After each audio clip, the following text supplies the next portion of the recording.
राम राम मंडळी. तर सुरुवातीला सांगत आहे की व्हिडिओ शेवटपर्यंत बघायला लागतोय. तर आता कालचा व्लॉग ज्याने बघितलेला नाही त्यांनी जाऊन बघा.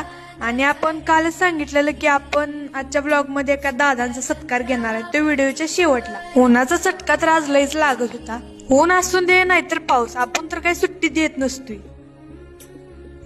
क्षमतेपेक्षा जास्त धावलं की दम लागते आणि क्षमतेपेक्षा धावायला पण दम लागते. काय मंडळी, बरोबर आहे का नाही? आता परत येऊन येऊन विषय तिथंच येतोय बघा की आपल्या माधुरीला ते पेटानं नेलंय.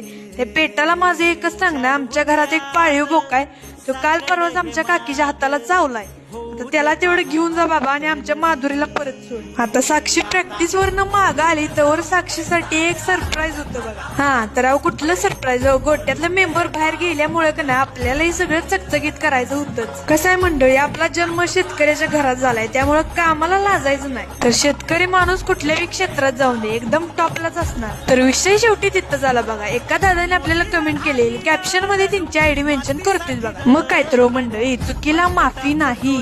मग काय तर आपला व्हिडिओ असू देत नाही तर फोटो असू देत, कोणी आपल्याकडे बोट दाखवल अशा पद्धतीचं कधीच नसत्यात. मग काय तर आता देवानं तुम्हाला चांगलं नेत्र दिल्यात, आता त्याचा चांगला वापर करा.